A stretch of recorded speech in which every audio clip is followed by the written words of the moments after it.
Ang Pangulo ng Estados Unidos ay nagdeklara ng digmaan laban sa Nigeria. Nagbanta siya sa Nigeria ng interbensyong militar na nagsasabing maaaring gumamit ng puwersa ang Estados Unidos dahil sa patuloy na pagpatay sa mga Kristiyano sa bansa. Nagbabala ang pinununo ng Estados Unidos sa Truth Social na kung hindi pipigilan ng Nigeria ang pagpatay sa mga Kristiyano, titigil ang Washington sa pagtulong sa Abuja at maaaring magpatupad pa ng mga hakbang militar. Ayon sa kanya, maaaring salakayin ng Estados Unidos ang bansang ito na napahiya, dala ang mga armas upang lipulin ang mga teroristang Islamiko na gumagawa ng kalupitan. At saka, tuloy pa, ipinahayag niya na inatasan na niya ang Pentagon na maghanda para sa posibleng aksyong militar at nanawagan sa pamahalaan ng Nigeria na kumilos agad upang mapigilan ang pag-atake sa mga Kristiyano. Nagbabala rin si Trump na kung magsisimula ang operasyong militar, ito ay magiging mabilis at matindi. Gaya ng sinabi, inaatake ng mga teroristang bandido ang ating mga mahal na Kristiyano. Itinatanggi ng mga autoridad ng Nigeria ang impormasyong ito. Sabi nila, pakinggan ninyo, inaatake rin ang mga Kristiyano at Muslim, pati mosque at simbahan, pero ayaw pa rin pakinggan ni Trump. Sa episode na ito, pag-uusapan natin kung posible talagang sakupin ng Estados Unidos ng Amerika ang Nigeria. Ang pangalan ko ay Alexi Pechi. Ngayon ay ika-2 ng Nobyembre sa kalendaryo. Sabay-sabay nating talakayin ang paksang ito ng detalyado. Pero bago tayo magsimula, hinihiling ko na mag-subscribe kayo sa channel na ito, mag-like, mag-iwan ng kahit anong komento sa episode na ito at siguraduhin mag-subscribe din sa aking Telegram channel na Pechi News. Ang link ay nasa video description, doon kami naglalathala ng agarang balita kapag may dumarating.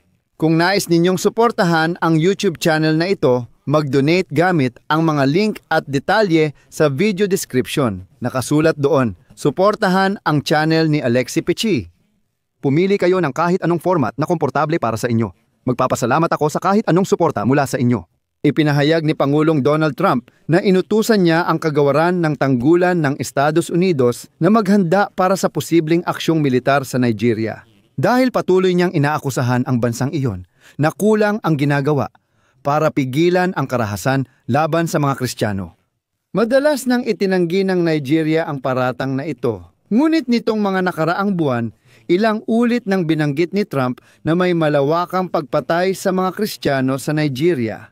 Sa isang mensahe sa social media na Truth Social kung saan binatikos ni Trump ang tinawag niyang malawakang pagpatay sa mga Kristiyano sa Nigeria. Sinulat niya na agad na ititigil ng Estados Unidos ang lahat ng tulong at suporta sa Nigeria at binalaan ang pamahalaan ng bansa na kumilos agad. Kung hindi, kami raw ang kikilos. Sa mahabang mensahe, sinabi ni Trump na kayang-kaya ng Estados Unidos na pumasok sa bansang ito na ngayoy napahiya.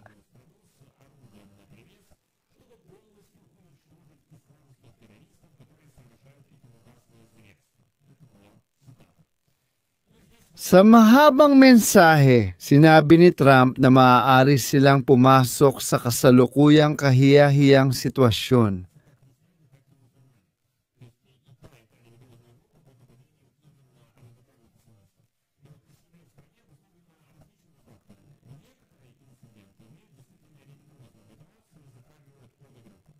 Sa mahabang mensahe, sinabi ni Trump,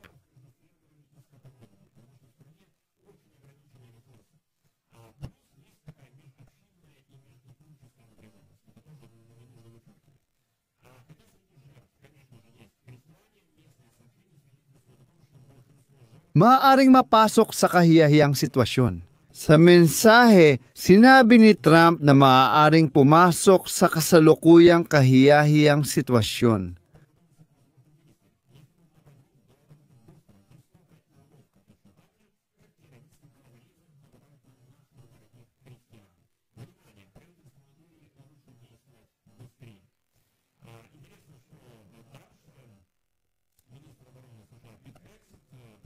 Sa pahayag, sinabi ni Trump,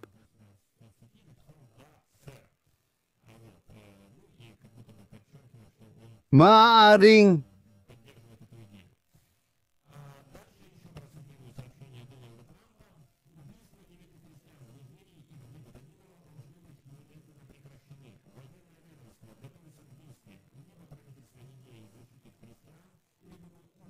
nakakahiya na sitwasyon.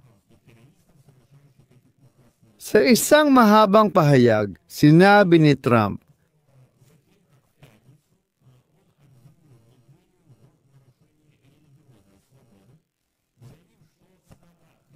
maaaring mapasok ang kasalukuyang nakakahiya na sitwasyon.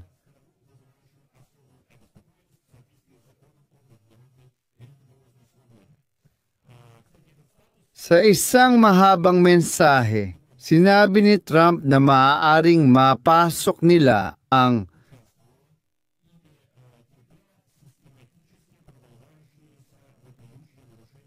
kasalukuyang nakakahiya na sitwasyon.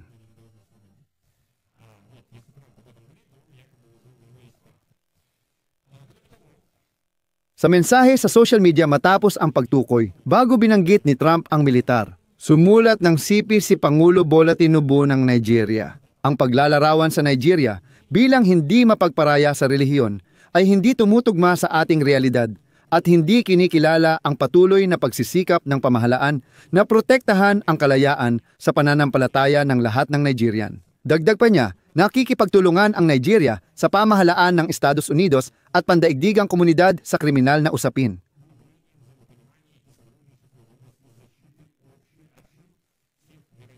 Susunod, kinondena ng tagapagsalita ni Tinubu ang pagpatay sa libu-libong Kristiyano bilang tugon sa post ni United States Secretary Mark Rubio sa social media. Ayon sa kanya, tinawag niya ang paglalarawang ito na, sa kanyang mga salita, labis na pinalalaki ang sitwasyon sa Nigeria at idinagdag pa na parehong naaapektuhan ng walang habas na pag-atake ang mga Kristiyano, Muslim, simbahan at moske. At ngayon, ilalahad ko ang pahayag ng tagapagsalita ng Pangulo ng Nigeria.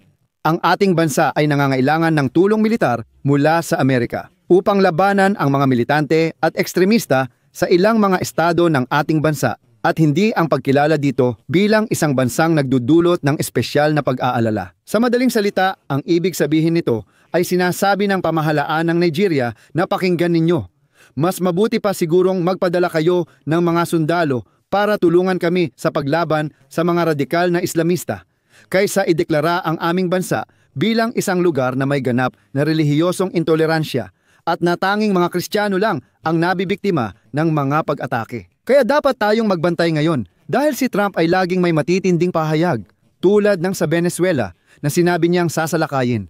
Pero doon, may totoong aksyon na hindi lang salita. Iyan ang ikinuwento ko ngayon sa isang hiwalay na episode. Ngayon, pati Nigeria, isa na ring simbolo ng pagiging mapayapa ni Donald Trump na, paalala ko lang, ay umaasang manalo ng Nobel Peace Prize.